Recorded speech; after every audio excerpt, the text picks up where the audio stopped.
शुरू करें उससे पहले आपको एक बड़ी खबर बताना चाहता हूं। अयोध्या मामले में मुस्लिम पक्ष के वकील राजीव धवन ने विवादित बयान दिया है। राम जन्मभूमि फैसले पर टिप्पणी करते हुए उन्होंने कहा है कि देश में हिंदू धर्म के लोग ही सौहार्द और माहौल बिगाड़ते हैं। यही नहीं, उन्होंने आरएसएस को तालिबानी संगठन भी बताया है और मुस्लिमों ने कभी भी शांति भंग करने का काम नहीं किया। यह विवादित बयान उन्होंने दिया है। ये राजीव धवन है जो मुस्लिम पक्ष के वकील है। हिंदुओं पर धवन का बड़ा attack. I am endorsing the statement that those Hindus of the Sangh Parivar who have destroyed the masjid, lynched people, killed people, I am saying that those Hindus have indulged in violence. And from 1858 onwards, the Muslims have not indulged in violence as far as the Babri Masjid is concerned. I said in the context of Babri Masjid, as far as the Muslims in India are concerned, by and large they have been peace-loving. Babri Masjid is concerned. I said in the context of Babri Masjid, as far as the Muslims in India are concerned, by and large they have been peace-loving. Mr. Interviewer, who destroyed the Babri Masjid? Please tell me. Who lynched Muhammad al-Akhlaq? Who was responsible for the death of Gauri Lankesh? Who was responsible for the death of Dabolkar? Who was responsible for crimes that were made in Goa in various areas? That is whom I am speaking about. तो राजीव धवन का फिर से एक बार विवादित बयान सामने आया। राजीव धवन मुस्लिम पक्ष की पैरोकारी कर रहे थे राम मंदिर मामले में, और राम मंदिर मामले में, अयोध्या मामले में फैसला अभी आया है। हिंदू पक्ष के लिए फैसला गया था और आज हम अपनी जो चर्चा है वो इसी बात पर थी कि क्या सोनिया गांधी के लिए शिवसेना ने हिंदुत्व को 3 तलाक दिया है, और इसी बीच ये विवादित बयान आ गया है। तो इस पर पहले हम चर्चा करेंगे। मेरे साथ कुछ मेहमान जुड़ चुके हैं स्टूडियो में। इस वक्त मेरे साथ सामाजिक कार्यकर्ता और राजनीतिक विश्लेषक अंबर जैदी है, और मेरे साथ कांग्रेस का पक्ष रखने के लिए कांग्रेस के हमदर्द विजय कौशिक भी है। मेरे साथ एनसीपी की रेशमा पटेल है, और नए नए सेक्युलर बने शिवसेना के प्रवक्ता, शिवसेना के नेता संजय द्विवेदी भी जुड़ चुके हैं। मैं अपनी जो नॉर्मल डिबेट है, जो मैं अपने बड़े मुद्दे पर जाऊं उससे पहले मैं इसी विषय पर चर्चा करना चाहता हूं। संजय द्विवेदी, आप लोग नए नए सेक्युलरवादी बने हैं, मैं आपसे पूछना चाहता हूं, राम मंदिर मामले के को लेकर जो टिप्पणी आई है राजीव धवन की। राजीव धवन कौन है? कपिल सिब्बल के साथ मुस्लिम पक्ष के वो वकील हैं। उन्होंने ये कहा है कि हिंदू सौहार्द बिगाड़ते हैं। जो हिंदू संगठन है जिन्होंने बाबरी मस्जिद को गिराने का काम किया वो तालिबानी है। शिवसेना गर्व से कहती थी कि हमने बाबरी मस्जिद गिराई। आप तालिबानी हैं? यह आपके लिए भी कहा है उन्होंने। आप इस बात से इत्तेफाक रखते हैं संजय द्विवेदी? नहीं, अब राजीव धवन जी की अपनी एक बात हो सकती है, लेकिन ऐसा कुछ नहीं है। कौन तालिबानी कौन नहीं है ये पूरा हिंदुस्तान जानता है। संजय द्विवेदी, मासूम मत बनिए। संजय द्विवेदी, मासूम मत बनिए। राजीव धवन, कपिल सिब्बल वही लोग हैं जो वकील के तौर पे खड़े होते थे और कहते थे राम मंदिर मामले को टलवा दीजिए। आज आप उन्हीं के साथ गठबंधन में हैं, उसी गैंग के साथ, लटकाना अटकाना भटकाना गैंग के साथ। मैंने कहा तो न लटकाना गटकाना पैंग ना करिए। देखिए ऐसा ना सजाद जी, अभी मैं एक बात पूछूंगा। अभी मैंने अभी मानिए अमित शाह जी का मैंने अभी बयान सुना। वो कह रहे साहब शिवसेना ने गलत किया जो हिंदुत्व को छोड़ के वो चली गई है। मैं ये पूछना चाहता हूं आपके माध्यम से कि वो एनसीपी के माननीय अजय पवार जी से समर्थन लेकर सरकार बढ़ाई उन्होंने 3 दिन की। सर, आपने तो हिंदुत्व को धोखा ही दिया ना। सत्ता के लिए आपने हिंदुत्व को नीलाम कर दिया। मेरे साथ रमेश सोलंकी भी जुड़ने वाले हैं, आप ही के कार्यकर्ता है, आप ही के नेता 21 साल से रहे हैं। उन्होंने ही एक्सपोज किया उद्धव ठाकरे को, उन्होंने ही शिवसेना के पूरे इस यूटर्न को एक्सपोज किया कि किस तरीके से हिंदुत्व को धोखा दिया। पर बहरहाल आज अभी मुद्दा वो नहीं है। मैं विजय कौशिक जी आपसे पूछना चाहता हूं, एक विशेष गैंग है इस देश में। हाँ। वो गैंग उस राम मंदिर विरोधी रही है, वो गैंग हमेशा इस मामले को टलवाने के लिए रही है। आज उसी गैंग के एक सदस्य का बयान है, और आपको पता होगा कि कुछ दिन पहले एक और बयान आया था, जय श्री राम ये युद्धघोष है। मतलब बार बार हिंदुओं पे हमला। सौहार्द बिगाड़ने वाला बयान नहीं है राजीव धवन का। पहली बात तो मैं स्पष्ट कर दूं कि कहावत है कि सावन के अंधे को हरा हरा नजर आता है। ये जो मिस्टर राजीव धवन तालिबानी कह रहे हैं अगर हिंदुओं को, तो मैं ये कहता हूं कि वो खुद किसी तालिबानी की औलाद हैं, तभी वो इस तरह के शब्दों का इस्तेमाल कर रहे हैं। उन्हें से देश के इतिहास के बारे में मालूम नहीं है, उन्हें सबसे पहले जानकारी कर लेनी चाहिए। और दूसरी बात मैं ये कह दूं, कांग्रेस कभी भी हिंदुओं उनकी भाषा और कांग्रेस की भाषा एक ही है। राम जी के अस्तित्व पर सवाल किसने खड़ा किया था? अंबर जैदी। पहले राम जी है ही नहीं, ये हलफनामा पहले किसने दिया बता था? दूं, वकील यही को एक जानते लोग एक थाली के चट्टे बच्चे हैं आप लोग। अंबर जैदी, वकील का अपना काम है। ये सवाल जब आपने उठाया, राजीव धवन जी ने ये बयान दिया है और पहले भी उन्होंने जो कोर्ट में आर्ग्यूमेंट चल रही थी उसमें भी उन्होंने किस तरीके से नक्शा फाड़ा था, तो ये बौखलाहट, उनकी हार के बाद की बौखलाहट साफ नजर आ रही है। और हिंदुओं को, खुद भी एक हिंदू और इस तरीके से भगवान राम हमारे देश की पहचान है, और वही यहाँ पे जो भाई लोग बैठे हुए हैं जो अभी उसके विरुद्ध थे विचारधारा के, अब वो सेक्युलर शिवसेना बन के बैठे हुए हैं, तो अब वो इस बयान पे क्या सवाल उठाएंगे और क्या कहेंगे जो वो इसके विरुद्ध होते थे जब वो राम मंदिर के फेवर में बात उठाते थे। अब जबकि उन्हीं पे सवाल उठाया जा रहा है, तो वो उन्हें जो एक खिचड़ी गैंग बनाया है, तो उस पे क्या शिवसेना के पास जवाब नहीं है। शिवसेना को पता नहीं कि वो क्या जवाब दे। शिवसेना ने तो श्री राम को धोखा दे दिया, अब जय श्री राम के बदले जय श्री रोम बोल रहे हैं। बहरहाल एनसीपी की नेता रेशमा पटेल मेरे साथ है। रेशमा पटेल, ये राजीव धवन आप ही के कपिल सिब्बल और ये सारे लोगों के गैंग में शामिल है। उनका कहना है कि हिंदू ही उत्पात मचाते हैं। आप भी तो हिंदू है ना? कोई कहता है जय श्री राम जो है युद्ध घोष है, 49 जो ये AK-49। कोई कहता है कि हिंदू उत्पात मचाते हैं। क्यों भाई? 9/11 हिंदुओं ने किया था, 26/11 हिंदुओं ने किया था। मैं थोड़ा सा यहाँ पे उस बयान को मैंने अभी सुना, हालांकि मेरा इंग्लिश बहुत कमजोर है, फिर भी मैं आपको बताना चाहती हूँ कि उन्होंने बोला कि आरएसएस के साथ जुड़े हुए हिंदू की बात कर रहे हैं। मतलब यहाँ पूरे हिंदू समुदाय की बात नहीं है, लेकिन वो कट्टरवादी विचारधारा, चाहे मैं भी हिंदू की बेटी हूँ, मैं भी पूजा पाठ करती हूँ, रोज टकोरा बजा के भगवान की पूजा करती हूँ, उससे बहुत सी देश के लिए सुख शांति मांगती हूँ। उसका मतलब ये नहीं कि हमारे हिंदुत्व की परिभाषा कोई और देगा, मतलब कि भारतीय जनता पार्टी देगा या आरएसएस देगा, ये कोई हमारे हिंदू की परिभाषा नहीं दे सकते। हम इस देश में अमन और शांति के लिए आए हैं। एक सेकंड, जो कट्टरवादी रेशमा पटेल जो कट्टरवादी मुस्लिम संगठन है PFI के बारे में तो राजीव धवन कुछ नहीं बोलते। जो कट्टरवादी PFI है उसके पॉलिटिकल आउटफिट के साथ आप लोग गठबंधन कर देते हो SDPI के साथ। विजय कौशिक ये दो तरफा कैसे आप कह सकते हैं? जो बयान राहुल गांधी देते हैं जर्मनी में जाकर कहते हैं कि आरएसएस जो है वो मुस्लिम ब्रदरहुड की तरह है, और वही बयान राजीव धवन कहते हैं कि देखिए संघ परिवार तालिबान की तरह। दोनों का बयान एक ही है ना? विजय कौशिक, संघ परिवार के बारे में धवन जी के क्या विचार हैं, वो आरएसएस और उनकी लड़ाई है जी। जहां तक राहुल गांधी जी ने आरएसएस के बारे में जो कहा है, तो आरएसएस के पुराने इतिहास को देखते हुए कहा है। लेकिन अगर बात हिंदुओं के ऊपर कोई आरोप लगाता है, चलिए तो ये जो राजीव धवन है, मैं आगे बात है उनका खंडन मैं करता हूं, आगे बढ़ना चाहता हूं। कांग्रेस सर्वधर्म सद्भाव की राजनीति करती है। विजय कौशिक आपकी बात आ गई, मैं अपने मुद्दे पर चलना चाहता हूं। देखिए, एक तरफ आज का मुद्दा क्या है? एक तरफ उद्धव ठाकरे, हिंदू हृदय सम्राट बाल ठाकरे के सुपुत्र और राजनीतिक वंशज, उनकी तस्वीरें आपको दिखाई देगी। कल वो शिवाजी मैदान में महाराष्ट्र के मुख्यमंत्री पद के लिए वो शपथ लेंगे। कांग्रेस और एनसीपी के समर्थन के बलबूते पर शपथ लेंगे, पर बाला साहेब ठाकरे के आदर्शों को और हिंदुत्व को इसकी वादा खिलाफी करके वो शपथ लेंगे। समझौता तो हर राजनीतिक दल करता है, मैं इस बात से इनकार नहीं करता, पर जिस पार्टी ने हमेशा भगवा और हिंदुत्व की बात की, आज मुख्यमंत्री के पोस्ट के लिए उससे हाथ मिलाने जा रही है जिसने भगवा आतंकवाद की बात की, जिसने जय श्री राम के अस्तित्व पर सवाल खड़ा किया और जिसने मंदिर मुद्दे को 70 साल तक लटकाए रखा। और दूसरी तरफ आपको तस्वीरें दिख रही है स्क्रीन पर रमेश सोलंकी की। रमेश सोलंकी जो मेरे साथ कुछ देर में जुड़ने वाले हैं, पहली बार किसी टीवी चैनल पर बैठेंगे, बात रखेंगे अपनी। वो कौन है? एक आम शिव सैनिक है।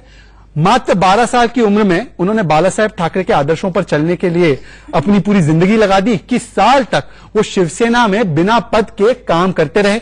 आज उन्होंने अपने सिद्धांतों के लिए, हिंदुत्व के लिए उन्होंने सत्ता को त्याग दिया और अपना इस्तीफा दे दिया। कह दिया कि सत्ता की लालच में कांग्रेस एनसीपी के साथ हाथ मिलाना उद्धव ठाकरे को गवारा हो सकता है, पर मुझे गवारा नहीं है। शिवसेना का बदला चाल, चरित्र और चेहरा।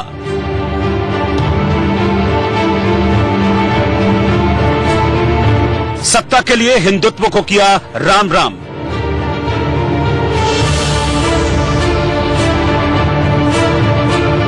महाराष्ट्र में कब तक चलेगी 3 टांग वाली सरकार? सरकार के लिए बदल गए मराठा सरदार। ये सवाल हमारे नहीं, ये सवाल हैं पूर्व शिवसेना नेता रमेश सोलंकी के, जिन्होंने शिवसेना, कांग्रेस और एनसीपी के गठबंधन से नाराज होकर शिवसेना छोड़ दी है। रमेश सोलंकी ने शिवसेना छोड़ने का ऐलान ट्विटर पर किया। उन्होंने लिखा, जो श्री राम का नहीं वो मेरे किसी काम का नहीं। सोलंकी के इस ट्वीट के बाद उनके ट्विटर हैंडल पर रीट्वीट्स की बाढ़ आ गई।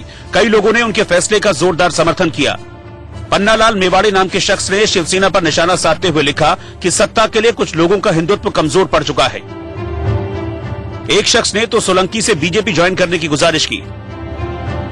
किसी ने रमेश सोलंकी को सच्चा शेर बताया, लेकिन कुछ ऐसे लोग भी ट्विटर पर हैं जो उन्हें शिवसेना न छोड़ने की नसीहत दे रहे हैं।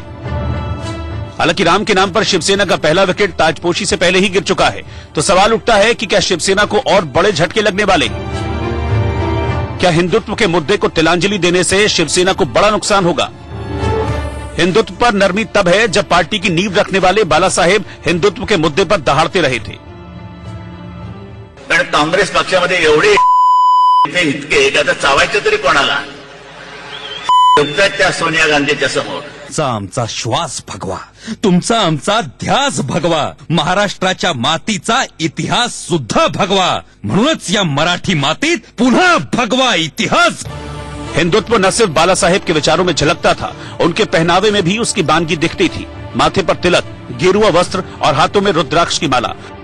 उनका पूरा गेटअप हिंदुत्व और राम के आसपास ही था। उन्होंने तो शिवसेना का गठन ही शिवाजी महाराज के नाम पर किया था, जो मराठा सम्राट थे, जिन्होंने औरंगजेब के छक्के छुड़ाए थे। शिवाजी के नाम पर ही बाला साहेब ठाकरे ने एक ऐसी पार्टी खड़ी की जिसने मराठी मानुष और हिंदुत्व के नाम पर पहचान बनाई। लेकिन जब से शिवसेना कांग्रेस के करीब हुई है, न तो उद्धव और न ही संजय राउत इस मुद्दे पर कुछ बोलने को राजी हैं। हिंदुत्व का नकाब पहनकर अगर कोई पार्टी झूठ कहती होगी तो क्या वो सही हिंदुत्व है? क्या वो सच्चा हिंदुत्व है? मैं आज तक मैंने कहा था, कांग्रेस के कुछ धब्बे लगे हुए लोग अगर चल सकते हैं, मुफ्ती मोहम्मद के साथ आपकी सरकार चल सकती है। हाँ, महबूबा मुफ्ती के साथ आप बैठ सकते हैं। गोपाल कांडा, हाँ गोपाल कांडा, हाँ नीतीश कुमार, रामविलास पासवान, ये सब चल सकते हैं। तो आप जो करें वो सही, ये कौन सी नीति होगी? सर हिंदुत्व का मुद्दा क्या होगा? शिवसेना का राम मंदिर, उस बारे में जब सरकार बनेगी तो आपको पता चलेगा। एक आखिरी सवाल है। हिंदुत्व पर शिवसेना नर्म पड़ी तो साथी दल शिवसेना के बचाव में खड़े हो गए, तो वहीं उन पर तंज भी कसे जा रहे हैं। हमें लगता है कि ये गठबंधन बहुत दूर तक जाएगा। तो उद्धव जी ने स्वयं कहा है कि हम 5 साल के लिए एक साथ नहीं होंगे, हम कई सालों तक रहने के लिए साथ में हैं। कांग्रेस को जवाब देना है कि वो शिवसेना के साथ और उसके विचारों से सहमत होकर सत्ता के लिए जिस तरह का गठबंधन उसने किया है, उसको पूरे देश में जवाब देना है। शिवसेना को जवाब देना है कि वो कांग्रेस के साथ जिस तरह की सरकार बनानी है। आखिर वो कौन से मुद्दे हैं जिसकी वजह से शिवसेना सवालों के घेरे में आ गई है, वो भी समझ लीजिए। कहा जा रहा है कि सुलहनामा की पहली शर्त शिवसेना को हिंदुत्व वाली आक्रामक छवि बदलनी होगी। सुलहनामे की दूसरी शर्त राम मंदिर के मुद्दे पर बेवजह की बयानबाजी से बचना होगा। सुलहनामे की तीसरी शर्त सावरकर को भारत रत्न वाली मांग छोड़नी होगी। सूत्रों की माने तो उद्धव ठाकरे के इस पर हामी भरने के बाद ही उनकी ताजपोशी का मार्ग तैयार हुआ है। लेकिन ठाकरे परिवार के राजपथ में कांटे कम नहीं हैं। Bureau report, India news. तो आज का हैशटैग है सेना हिंदुत्व धोखा, और ऑनलाइन सवाल है कि सोनिया के लिए शिवसेना ने छोड़ा हिंदुत्व, और यही पहला मुद्दा है कि क्या सोनिया के लिए शिवसेना ने हिंदुत्व को 3 तलाक दे दिया। अब कैसी शपथ लेंगे कि मैं हिंदुत्व छोड़ने वाला हूं, हिंदुत्व की राजनीति छोड़ने वाला हूं? क्या ये कहकर कल उद्धव ठाकरे शपथ लेंगे शिवाजी मैदान में? आज सवाल कई सारे हैं। रमेश सोलंकी जो हमारे साथ जुड़ने वाले हैं, वो आवाज है अवसरवादी महामिलावटी राजनीति के खिलाफ, जो सत्ता के लिए विचारधारा को नीलाम कर देती है। आज शिवसेना राम के साथ है या रोम के साथ है? सेना के लिए जय श्री राम है या जय श्री रोम है? सीएम के लिए बाल ठाकरे के आदर्शों का कत्ल क्यों किया उनके ही वंशजों ने, मतलब उद्धव ठाकरे ने? और सत्ता के लिए शिवसेना ने हिंदुत्व को 3 तलाक दे दिया ना। हिंदुत्व का शेर जो कहा जाता था, आज वो सेक्युलरिज्म की भीगी बिल्ली बने फिर रहा है। तो इस सोनिया सेना के खिलाफ अब बगावत शुरू हो गई है और उसी के लिए हमारे साथ बात करने के लिए पहली बार नेशनल टेलीविजन पर है रमेश सोलंकी। रमेश सोलंकी, स्वागत है आपका। कई बार मैंने आपको देखा है शिवसेना के लिए आप जबरदस्त लड़ाई लड़ते हैं ट्विटर पर, सोशल मीडिया पर। एक 21 साल तक काम करने वाले शिवसैनिक जिसने कभी पद की अपेक्षा नहीं की, जिसने हमेशा बाला साहब ठाकरे के आदर्शों पर चलने का काम किया, आज नौबत क्यों आई कि आपने वो दर्द भरे ट्वीट किए और कहा कि जो राम का नहीं वो मेरे काम का नहीं, मेरी विचारधारा ये मुझे नहीं सिखाती कि मैं कांग्रेस के साथ हाथ मिलाऊं, पर उद्धव ठाकरे की विचारधारा, उद्धव ठाकरे के उसूल उन्हें तो इजाजत देते हैं कि कांग्रेस के साथ हाथ मिलाएं। आपको क्यों ऐसा खटका जो उद्धव ठाकरे को नहीं खटका?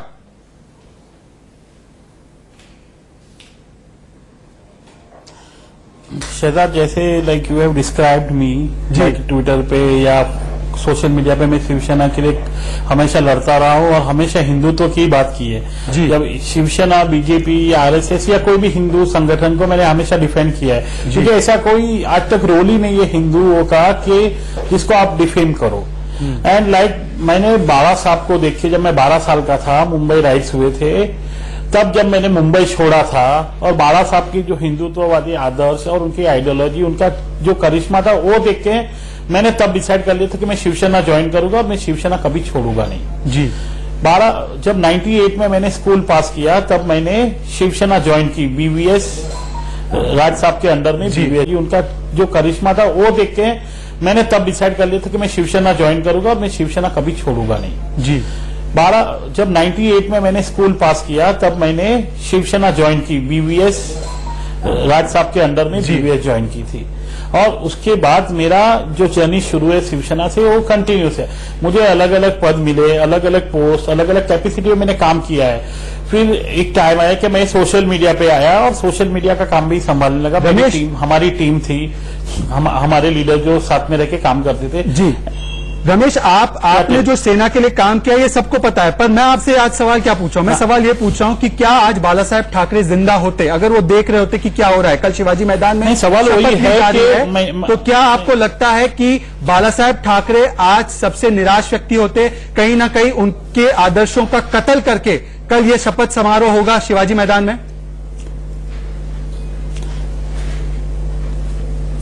शहजाद, मैं ये तो अभी बोल नहीं सकता या इस पे कमेंट भी नहीं करूं। मैं एक ही चीज बोलूंगा कि जब मैंने शिवसेना ज्वाइन की थी, हमारे एक ही उसूल और आदर्श हमारे सामने थे और हमारा एम ही वो था कि हिंदू राष्ट्र और कांग्रेस मुक्त भारत, ये हमारा नारा था। हमने जितने भी चुनाव लड़े हैं कांग्रेस के विरुद्ध में लड़े हैं। मेरे ट्विटर पे कम से कम 1.5 लाख से ज्यादा ट्वीट्स है, उसमें से 1 लाख से ज्यादा मेरे ट्वीट्स कांग्रेस के अगेंस्ट है, सोनिया गांधी के अगेंस्ट है, राहुल गांधी के अगेंस्ट है। उनकी जो अपीजमेंट पॉलिसी है, उनके जो फेक हिंदू को डिफेम करने वाली जो पॉलिसीज या जो भी उन्होंने सैफरन टेरर का टैग डाला था, जो भी गलत चीज हिंदुओं के साथ की, उसके अगेंस्ट में मेरे ट्वीट्स होते हैं। मोस्टली मेरे ट्वीट्स कांग्रेस के अगेंस्ट ही 1 लाख के ऊपर। दूसरी चीज, कांग्रेस पार्टी जो है उसने आज तक कोई भी लाइक इंडिया के फेवर में कोई काम नहीं किया। लाइक इंडिया को अगर इंटरनेशनली डिफेम करना है तो भी कांग्रेस सबसे आगे है। लाइक राम मंदिर का मुद्दा हो या पुलवामा हो या 370 हो या कोई भी इशू हो, कांग्रेस सबसे आगे रहती है। जी रमेश, भारत विरोधी। और जब तो मैं वही आपको बता रहा हूँ शहजाद, बाल ठाकरे देखिए, जो बाला साहब ठाकरे ने जिस पार्टी को भारत विरोधी और हिंदू विरोधी बताया, आज सत्ता के लिए उसके साथ समझौता कर रही है ना शिवसेना।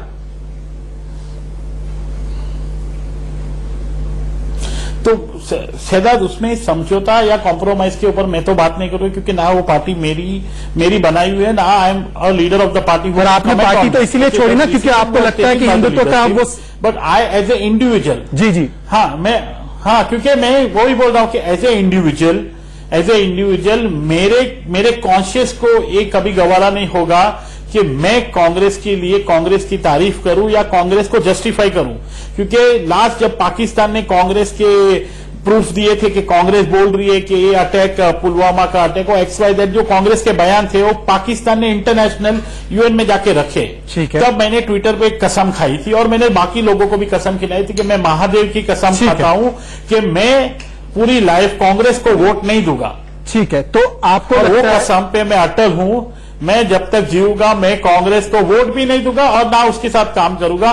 मेरे यही कसम रमेश, और यही आपको मेरे लगता है कि सिद्धांत आपकी कि जो आप भावना खुद है, principal आपकी जो ideology, भावना है, उसकी वजह से मैंने रमेश, शिवसेना जो से आपकी join किया। भावना है, जो बाला साहब ठाकरे के आदर्शों को आपने मद्देनजर रखते हुए आपने इस्तीफा दिया है, आपको लगता है कि आपके जैसे कई सारे शिव सैनिक होंगे जो चाहते हैं कि ये जो गठबंधन हुआ है, महामिलावटी गठबंधन, ये गलत हुआ है और वो उसके खिलाफ बगावत कर सकते हैं? आपको लगता है आपकी जैसी विचारधारा बहुत सारे सैनिकों में होगी?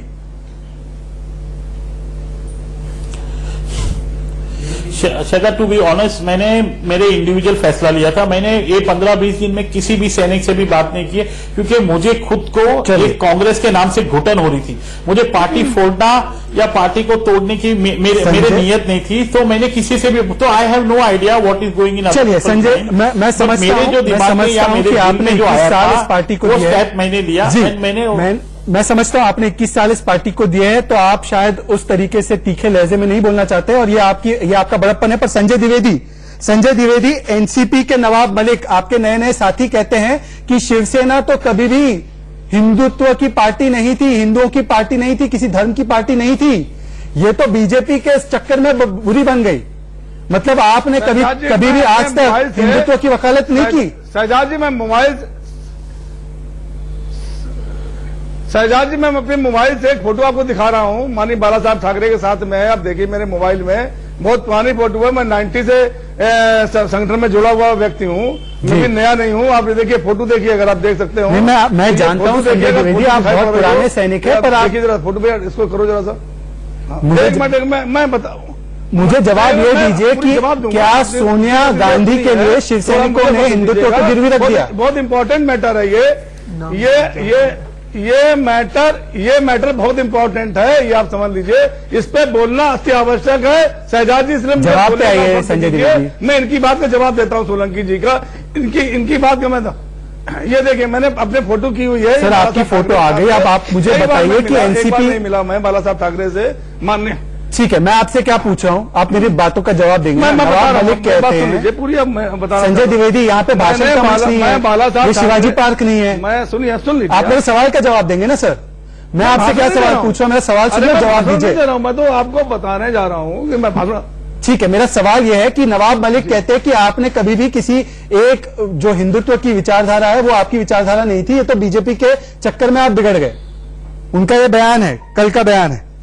कभी भी शिवसेना कभी भी रिलीजन बेस्ड पार्टी नहीं थी, हिंदुत्व की पार्टी नहीं थी। नवाब मलिक सही है गलत कह रहे हैं, हमारे सोलंकी जी क्या कह रहे हैं? देखिए, आप मेरी बात, नवाब मलिक प्रशासक में जवाब दे रहा हूं आपकी बात का। अरे हमारी बात सुनेंगे हमारे, तब तो हम जवाब दे पाएंगे ना। या तो हमारी बात ना सुनिए। मैं कह रहा हूं नवाब मलिक जी ने क्या कहा मैंने नहीं सुना। दूसरी बात मैं कह रहा हूं, जहां बाला साहब ठाकरे विचारधारा की बात आप कर रहे हैं, उन्होंने इंदिरा गांधी के साथ दिया था। माननीय बाला साहब ठाकरे ने, जब माननीय सुप्रिया सुले खड़ी हुई थी चुनाव में, तो उन्होंने उनका कैंडिडेट हटाया था, बीजेपी जो कैंडिडेट खड़ा हुआ था। ऐसे बहुत उदाहरण है जब बाला साहब ठाकरे ने कांग्रेस का साथ दिया है। आपके पास पूरी लिस्ट। तो इतने दिन अंबर जैदी कांग्रेस के इतने साथ थे, तो 25 साल बीजेपी के साथ रिश्ते में क्यों रहे? जी, इतने साल इन्होंने अभी बीजेपी के साथ चुनाव क्यों लड़ा? मेरी बात, अभी भी इसी चुनाव में वोट ले लिए और फिर आपने हिंदुत्व का इस्तेमाल किया, हिंदुत्व का इस्तेमाल किया। कांग्रेस जो है कोई राष्ट्र विरोधी पार्टी नहीं है। कांग्रेस राष्ट्र विरोधी पार्टी नहीं है। जो राष्ट्र विरोधी पार्टी का आप लोग देना चाह रहे हैं, जो आप लोग देना चाह रहे हैं, आज कांग्रेस की बदौलत सुई से लेकर एरोप्लेन चल रहा है।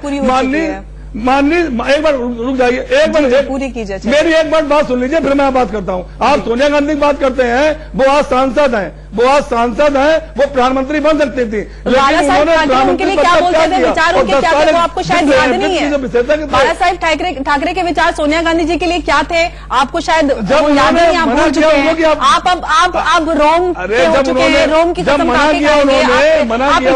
कल शपथ समारोह में भी इटालियन संविधान की कसम खाई जाएगी, भारतीय संविधान की नहीं, क्योंकि भारतीय संविधान तो हिंदुत्व पे आधारित है। संजय द्विवेदी जो भारतीय संविधान ये मैं कह रही हूँ, आप अपना ज्ञानवर्धन कीजिए, आपको पता चलेगा भारतीय संविधान हिंदुत्व पे आधारित है। आप अपना ज्ञानवर्धन कीजिए। और एक बात आपके भारतीय पार्टी बता दे कि वो किसने कहा कहते हैं शोषित कर दिया था? हिंदुत्व पर आधारित हिंदुत्व का असली मतलब समझिए ना, आप क्यों उसको हिंदुत्व का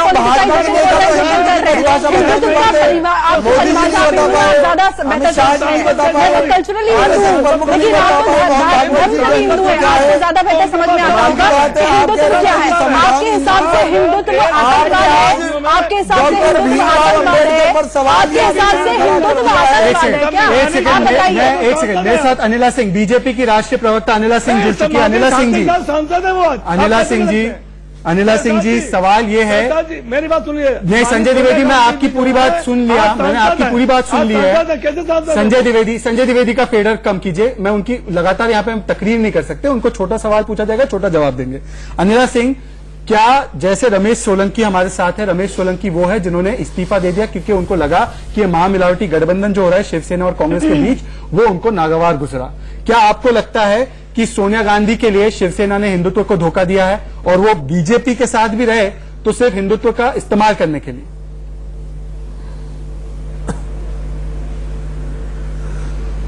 आप बिल्कुल ठीक बात कह रहे हैं शहजाद। इन लोगों ने अपनी आइडियोलॉजी के साथ समझौता किया है और ये समझौता केवल और केवल स्वार्थ के लिए किया है, और स्वार्थ ऐसा कि उस स्वार्थ की वजह से इन्होंने अपने पिताश्री जिन्होंने ये पार्टी खड़ी करी थी उनकी भी तिलांजलि दे दी है।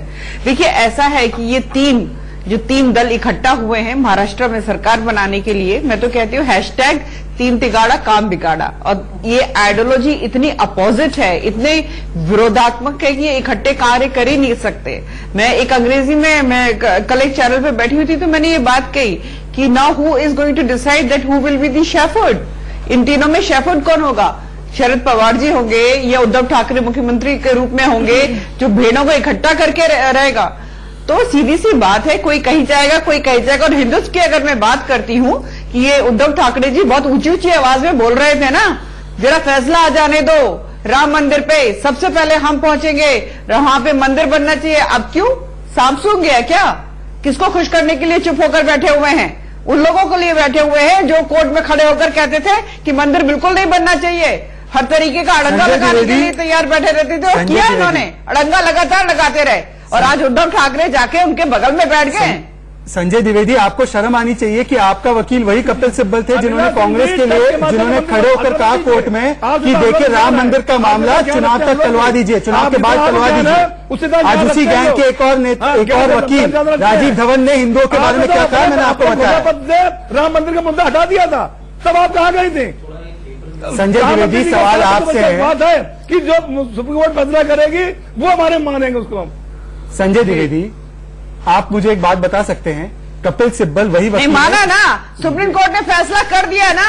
उद्धव ठाकरे कहा किसके पल्लू में जाके छुप कर बैठे हुए हैं, क्यों नहीं गए अभी तक अयोध्या? तो फैसला आते ही पहुंचूंगा, किसके पल्लू में छुप कर बैठे हुए हैं? किसने रोका हुआ है? ये उद्धव ठाकरे वही है जिन्होंने अपनी पार्टी को बेच दिया, अपनी पार्टी को बेच दिया। अरे आपकी चिल्लाने से कोई चीज सिद्ध नहीं हो जानी है। महाराष्ट्र की जनता ने देखी है, देश की जनता ने देखी है चरित्र क्या है उद्धव ठाकरे का। हिंदुत्व के नाम पर वोट बटोरे, भारतीय जनता पार्टी के कंधे पर बैठकर चुनाव लड़े, और आज जाकर सोनिया गांधी और शरद पवार की गोदी में बैठ गए।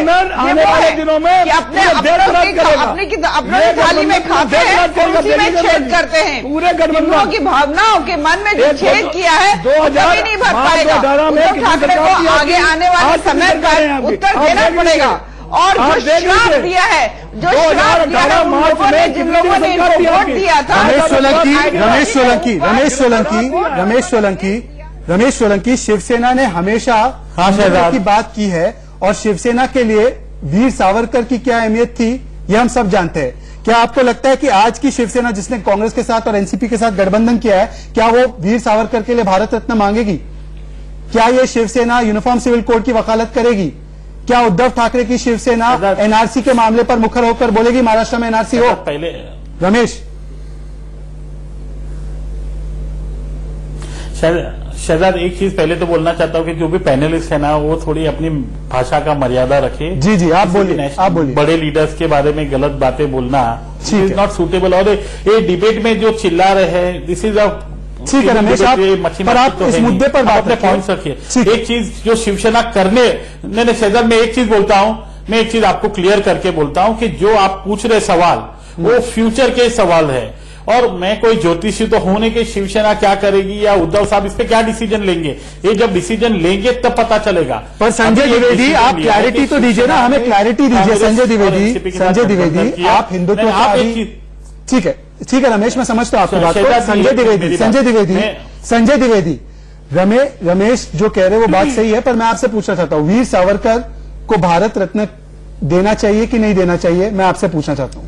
वीर सावरकर हिंदुत्व के आइकॉन है, उनको भारत रत्न मिलना चाहिए नहीं मिलना चाहिए, हाँ या ना?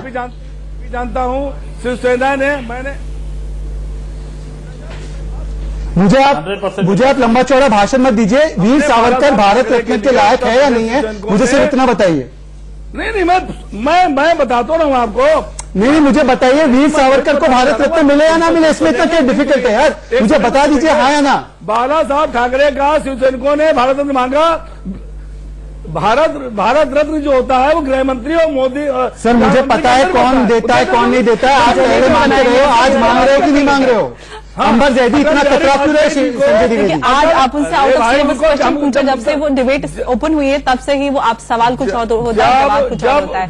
आप बात कर रहे थे कि उद्धव ठाकरे जी ने हिंदुत्व को कॉम्प्रोमाइज किया है, तो उसकी शुरुआत हम सब देख सकते हैं। पहले वो भगवा कुर्ता और टीका लगाते थे, अब वो मॉडर्न आउटफिट में इटालियन कपड़ों में घूम रहे हैं, और ना ही उनके माथे पे टीका नजर आएगा। तो इसकी शुरुआत कहीं ना कहीं हो चुकी है। और एक बात यहाँ पे मेंशन करना चाहती हूँ। एक क्लिप वायरल हो रहा है सोशल मीडिया पे, जिसमें एक 1970s की एक फिल्म थी जो बाला चंद्रन ने बनाई थी। तो उसमें जो फिल्म का हीरो होता है वो एक कॉम्पिटिटिव एग्जाम में होता है, और इंटरव्यू में उससे पूछा जाता है कि महाराष्ट्र का सीएम कौन है, तो वो जवाब में बोलते हैं आज, कल या आने वाला कल, कौन से, क्योंकि हिस्ट्री में पहले 1970s में भी ऐसा इंसिडेंट हो चुका है। और वाई.बी. चौहान को शरद पवार जी ने किस तरीके से गच्चा देकर अपनी एक पार्टी खड़ी की थी, और अब में बोलते हैं आज, कल या आने वाला कल, कौन से, क्योंकि हिस्ट्री में पहले 1970s में भी ऐसा इंसिडेंट हो चुका है। और वाई.बी. चौहान को शरद पवार जी ने किस तरीके से गच्चा देकर अपनी एक पार्टी खड़ी की थी, और इस तरीके का इंसिडेंट पहले भी हो चुका है। तो ये हिस्ट्री अपने आप में खुद को दोहराती है, इस तरीके की अपने आप को खुद को दोहराती है। पर मुझे लगा कि कांग्रेस और शिवसेना तो उसूलों वाली पार्टी है। आपको पता है कांग्रेस के हमारे साथ यहाँ पे कौशिक जी बैठे हैं। कौशिक जी मेरे पास, मैं अपने प्रोड्यूसर को बोलूंगा, संजय राउत का बयान है। संजय राउत ने कहा था कि हमने बाबरी मस्जिद, मतलब शिवसैनिकों ने, जिनको तालिबानी भी कह रहे हैं राजीव धवन, उन्होंने मात्र 17 मिनट में बाबरी मस्जिद को ढाने का काम किया था। मेरे प्रोड्यूसर जैसे ही वो बाइट प्ले करेंगे आप, ठीक है, मैं वो बयान आया है 2019 का बयान है, जब वो राम मंदिर अयोध्या पर गए थे। मैं आपसे पूछना चाहता हूं कि अब ऐसा क्या हुआ, कौन सी सेक्युलरिज्म की वॉशिंग मशीन है कि जिन्होंने बाबरी मस्जिद को तोड़ा, जिसके पक्ष में आप लोग हैं, आज वो आपके लिए सेक्युलर हो गए? आपने 3 प्रमुख मुद्दे उठाए हैं, क्या इस मुद्दे पर जवाब? नहीं, इसी मुद्दे पर दे रहा हूं ना।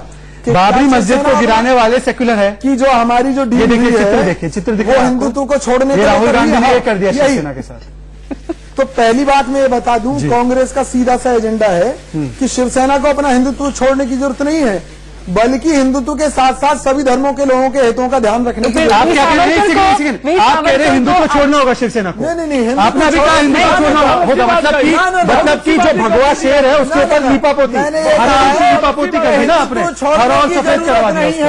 हाँ, मैंने ये कहा है कि शिवसेना को हिंदुत्व छोड़ने की जरूरत नहीं है। आप सभी धर्मों के हितों का ध्यान रखिए, सर्वधर्म सद्भाव में ध्यान रखिए। और इससे पहले जो उनकी हिंदुत्व की विचारधारा थी वो गलत थी, भगवान वो गलत श्री थी। राम के मंदिर का ये मुद्दा खत्म हो चुका है। अयोध्या में जो कोर्ट का शिवसेना के और भी मुद्दे थे, उन्होंने अपने मैंडेट में बहुत सारे सवाल उठाए थे। तो कांग्रेस उन मुद्दों पर क्या राय बनाएगी, एकमत हो पाएगी कांग्रेस पर? शिवसेना के साथ है, भगवान शिवसेना के साथ है। वीर सावरकर को भारत रत्न भी दिलवाएगी ना कांग्रेस पार्टी, तो सभी की भलाई की। चलिए सभी की भलाई की बात करते हैं। अनिला सिंह और तमाम पैनलिस्ट को एक चीज सुनाना चाहता हूं। मैं सुनाना चाहता हूं कि राजनीति में अवसरवाद राजनीति में अवसरवाद के चलते किस तरीके से आप हिंदुत्व को तलाक देते, 3 तलाक देते, इसका एक उदाहरण सुनाना चाहता हूं। संजय राउत का बयान मैं आपको सुनाना चाहता हूं। कौशिक जी, आप इतना घबराइए मत, इतना बौखलाइए मत। संजय राउत, आप ही के संजय राउत, संजय द्विवेदी की तरह वो संजय राउत आजकल उर्दू शायरी बोल रहे हैं ट्विटर पे। संजय राउत की क्या विचारधारा थी सेक्युलरिज्म? अनिला सिंह सुनिए, रेशमा पटेल आप भी सुनिए, सेक्युलरिज्म को लेकर क्या सोचते थे और जब अलायंस की बात आई तो क्या सोचने लगे? सुनिए संजय राउत की जुबान, दोनों के बीच फर्क सुनिए। इस देश का विभाजन अगर धर्म के आधार पर हुआ और मुसलमानों को पाकिस्तान दे दिया है तो जो बचा है वो हिंदुस्तान हिंदुओं का है। इसलिए इस देश को हम सेकुलर नहीं मान सकते। और अगर ये कुछ आया है प्रेम्बल के बारे में, उसमें से सेकुलर शब्द डिलीट हुआ है तो हमेशा के लिए डिलीट होना चाहिए। ये देश का संविधान सेकुलर शब्द से ही जुड़ा है। इस देश में जो भी काम होता है आज भी गरीबों के लिए, किसानों के लिए, वो जात और धर्म को देखकर नहीं कोई काम करता। अनिला सिंह, ये कैसे हो गया कि जो भगवा शेर था उस पर इस तरीके से हरे रंग की पुताई हो गई कि जो व्यक्ति सोचता था कि सेक्युलरिज्म शब्द को डिलीट कर देना चाहिए, सूडो सेक्युलरिज्म है, तुष्टिकरण है, वो आज कह रहा है कि सेक्युलरिज्म तो बहुत अहम हिस्सा है। ऐसा क्या जादू हो गया कांग्रेस के सेक्युलरिज्म का संजय राउत और शिवसेना पर? अनिला जी, ये पलटू नेता है, मौका देकर, समय देखकर, स्वार्थ अनुसार अपने जो स्टेटमेंट्स हैं वो बदलते रहते हैं। और मैं तो कहती हूँ लव जिहाद हो गया, लव जिहाद हो गया। शिवसेना को जो भड़का लिया है एनसीपी और कांग्रेस के गठबंधन ने, तो मैं तो कहती हूँ शिवसेना लव जिहाद हो गया। और बहुत जल्द जो है शिवसेना रियलाइज करेगी कि भैया कहाँ बंध गई। भारतीय जनता पार्टी लगातार एक पिता होने के नाते और एक बड़े होने के नाते समझा रही थी गलत है शिवसेना इस बंधन में मत जाओ, पर चले गए, लव जिहाद हो गया। मैं तो ये कहती हूँ लाइटर नोट पर शहजाद खुश है जी, शहजाद जी मैं यहाँ पे अनिला बोलिए, अनिला इनसे भाजपा का वो आज खुश है, कम से कम राजनीति तो हम कर सकते हैं। नहीं, ये इनको क्यों बेचैनी? इनके नेता कुछ भी बोले, हम बोले तो इनको बहुत परेशानी हो जाती है। नहीं अनिला आप बोले, आप अपनी बात पूरी तरह से रख सकते हैं। बोलिएगा, महाराष्ट्र की जनता को उत्तर दीजिएगा, शिवसेना ऐसा ना हो रोते हुए, क्योंकि भारतीय जनता पार्टी जो है हमेशा बड़प्पन दिखाया और समझाया शिवसेना को कि गलत बंधन है, मत जाओ मत जाओ मत जाओ। शिवसेना एनसीपी और कांग्रेस के बंधन में बंध गई है। हम लोग तो केवल ये प्रार्थना कर सकते हैं कि ये चले, गठबंधन चले, महाराष्ट्र की जनता को विकास मिले। केवल ये इच्छा रखते हैं, हम इससे ज्यादा कुछ नहीं रखते। बाकी तो विपक्ष में बैठकर हम अपना कार्य करेंगे ही करेंगे। रेशमा पटेल, देखिए ऐसा है, मेरे ऊपर बोलने से कोई आपकी बात नहीं सिद्ध हो जाएगी। ऑडियंस को सुनाई भी नहीं। पर ये भी समझ में आ रहा है कि आप लोगों का क्यों बना लिया आपने? ये भी समझ में आ रहा है कि 30 साल के बाद आप लोगों के बीच में ऐसी क्या हालात पैदा हुए जिसकी वजह से आप लोगों का गठबंधन नहीं हो पाया। पर रेशमा पटेल, मैं आपको एक बयान सुनाना चाहता हूं इसी संजय राउत का, शिवसेना का, और उसके बाद मैं आपकी प्रतिक्रिया लूंगा। सुनिए संजय राउत क्या कहते हैं। आपको जो नए नए सेक्युलरवादी लग रहे हैं संजय राउत, वो क्या कहते हैं बाबरी मस्जिद को लेकर, सुनिए। 17 मिनट में बाबरी तोड़ दी, वो अनिल परब टाइम लगाकर 17 मिनट में, जो सालों साल से वो कलंक अयोध्या को लगाता, वो 17-18 मिनट में, आधे घंटे में जो करना था राम भक्तों ने कर दिया। रेशमा पटेल, संजय राउत ने कहा कि जो राम भक्तों को करना था सालों साल जिसमें काम लग गया, हमने 17 मिनट में बाबरी मस्जिद तोड़ दी। क्या आप संजय द्विवेदी और संजय राउत को बोलेंगी कि ऐसे बेतुके बयान जो हमारी सेक्युलरवादी छवि को खराब करते हैं, अब ये देना आपका बंद करना होगा? आप कह दीजिए उनको, या कह दीजिए कि आपको ये बयान अच्छा लगता है जी। सुनिए शहजाद, इसके बारे में मैं एक लाइन में जवाब नहीं दे पाऊंगी, क्योंकि ऐसे तो भारतीय जनता पार्टी और यहाँ पे बैठे हुए प्रवक्ताओं के बहुत से ऐसे भी बयान मेरे पास है। मैं आपको सिर्फ इतना ही बताना चाहती हूँ, हिंदू की बेटी होगी, मैं भी हिंदू हूँ। मैंने आपको पहले इसलिए बार बार मैं बोल रही हूँ क्योंकि बार बार यहाँ पे हिंदुत्व की बात की जाती है। हिंदुत्व वो बात नहीं जिसपे डिबेट होनी चाहिए। हिंदुत्व के लिए जो यहाँ पे भारतीय जनता पार्टी की प्रवक्ता सबकी बोल रही है, तो मुझे एक बात बताइए कि सबरीमाला में जाने वाली मेरी हिंदू बहनों पे अत्याचार क्यों किया?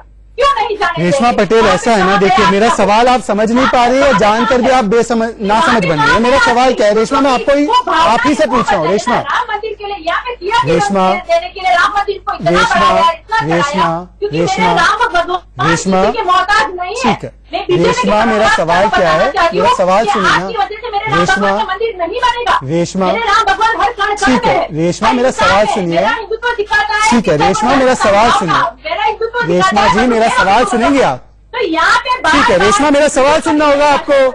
सवाल सुनेंगे ना आप रेशमा जी? हाँ, ठीक सवाल मेरा ये है रेशमा, मेरा सवाल ये है, सिर्फ इतना सवाल है कि आप लोग एक साथ आए तीनों पार्टी, तो आपने ये बयान दिया, आप लोगों का ये तर्क है कि बीजेपी बड़ी सांप्रदायिक है, बीजेपी को दूर रखना है महाराष्ट्र की गद्दी से, इसलिए हम सेक्युलरिज्म बचाने के लिए एक साथ आ रहे हैं। तो मैं आपसे पूछना चाहता हूं कि जो पार्टी कल तक बीजेपी से भी ज्यादा हिंदुत्व होने का दावा करती थी, आज वो कौन सी सेक्युलरिज्म की गंगा में डूब के आई है कि आपको लगता है कि सेक्युलरिज्म बचाया जा रहा है, या सिर्फ इस गठबंधन का मकसद है मोदी विरोध? सवाल ये है। यहाँ पे कहीं पर भी हिंदुत्व बचाने की या तो सेक्युलरिज्म की गार्ड को बनाने की बात ही नहीं है। यहाँ पे सिर्फ और सिर्फ महाराष्ट्र की जनता के हित के लिए जो मुद्दे हैं, जो जीवन जरूरी, तो बाबरी मस्जिद को तोड़ने वाले इनको अब ठीक लगते हैं काम करने के लिए, तो इतने साल क्यों बैठे रहे उनके बिना? अपने जी, हिंदुत्व की अंबर जैदी अगर विचारधारा का महाराष्ट्र की विरोध जनता के लिए किया पहले ही अपना पार्टी ने लेते। कब से, और उन्हीं के साथ आप कोalition करके सरकार बनाने जा रहे हैं। तो आप या तो आप लोगों की विचारधारा, आप लोग दिखावा करते थे जनता को भटकाने के लिए, उनसे सिर्फ वोट लेने के लिए, तो आप कम से कम अपनी विचारधारा पे तो आप खड़े उतरिए, जो आधार होता है राजनीति का। राजनीति का आधार ही विचारधारा होता है, जिसके आधार पर जनता से वोट मांगे जाते हैं, जिसके आधार पर जनता को अपने साथ लाया जाता है। आप इस चीज पे क्या ये सच नहीं है? क्या ये सच नहीं है सेक्युलर है या फिर हिंदुत्ववादी है, दोनों में से कोई एक हो सकती है। क्या ये सच नहीं है कि आज तक शिवसेना को कांग्रेस पार्टी कम्युनल पार्टी कहती थी? क्या ये सच नहीं है कि ये ट्वीट है मेरे पास 2015 का कि कांग्रेस पार्टी ने शिवसेना को आतंकवादी मानसिकता वाली पार्टी बताई? क्या ये सच नहीं है? और अब इन्होंने 17 मिनट में जिन्होंने बाबरी मस्जिद गिराई, वो आपके लिए सेक्युलर कैसे हो? इस तरीके के पहले भी वाकये कहा जी कि कांग्रेस पार्टी का एकमात्र मकसद महाराष्ट्र में लोकतंत्र की रक्षा करना था, और वो की अपना जो काम है वो कांग्रेस ने ईमानदारी से किया है। अब अगर शिवसेना सर्वधर्म सद्भाव के और महाराष्ट्र के विकास के लिए काम करेगी ठीक है, वरना समर्थन हमारा है, वापस लेने में देर नहीं लगाएंगे। अनिला सिंह, निश्चित तौर पर हम कह देते हैं कि हम किसी भी ऐसे काम को बर्दाश्त नहीं करेंगे जो इस देश के लोकतंत्र के खिलाफ हो, महाराष्ट्र की जनता के खिलाफ हो। शिवसेना जब तक बेहतर काम करेगी हम उनके साथ खड़े हैं। देखिए, जहां तक मुझे समझ में आ रहा है, इस गठबंधन का कॉमन मैक्सिमम प्रोग्राम सिर्फ इतना है कि मोदी विरोध में जो कल तक आपके दुश्मन थे वो सारे दुश्मन भी एक हो जाए। इसलिए कहते हैं मोदी है तो मुमकिन है, इसलिए दुश्मनों का साथ आना भी मुमकिन है। पर हम लेते एक छोटा सा ब्रेक, कहीं मत जाइएगा क्योंकि आपको दिखेगी आज अब तक की ताजा खबरें, और उसके बाद लौटेंगे चर्चा पर लोकतांत्रिक शो में। और अभी तक क्या जनता कह रही है हमें जनता ये कह रही है 73%, मतलब 73% लोग ये कह रहे हैं कि देखिए जो शिवसेना ने किया है, अब वो शिवसेना जो है सोनिया गांधी के इशारे पर उसने हिंदुत्व को धोखा दे दिया। अनिला सिंह जी, आपको भी लगता है कि मोदी विरोध में और सत्ता की लालच में जो हिंदुत्व को धोखा दिया है शिवसेना ने, अब वो शिवसेना कभी भी हिंदुत्व की बात नहीं कर पाएगी महाराष्ट्र और देश भर में?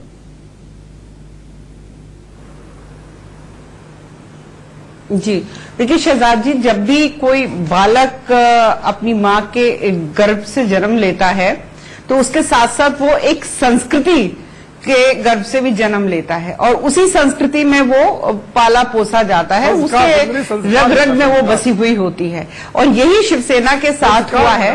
और आज जो है शिवसेना ने अपने स्वार्थ के कारण ऐसे गठबंधन के साथ जाकर खड़ी हो गई है जो उसकी संस्कृति में ही नहीं है, उसके व्यवहार में ही नहीं है।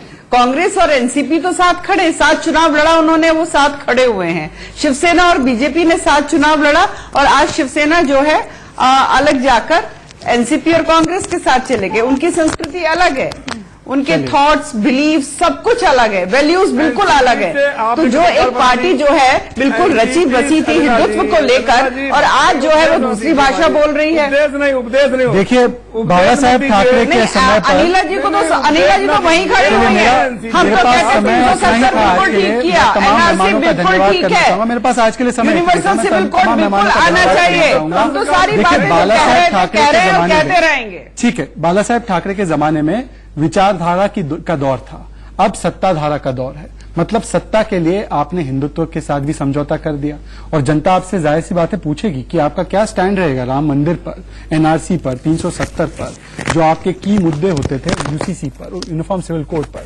तो क्या जय श्री राम के बदले अब जय श्री रोम बोलेंगे? हिंदुत्व को कर दिया सत्ता के लिए नीलाम। और इसीलिए शायद जो तस्वीर भी चल रही थी कि जो सैफरन शेर हुआ करता था, भगवा शेर हुआ करता था, अब उस पर हरा और सफेद रंग लग चुका है। बहरहाल आज के लिए समय इतना ही था। कल हम फिर से मिलेंगे 3:55 पर एक और गर्मा गर्म बहस के साथ। आप देखते रहिए इंडिया न्यूज राइट या रॉन्ग, क्योंकि यहां पर खबरों का सिलसिला लगातार जारी रहेगा। जय हिंद, जय महाराष्ट्र।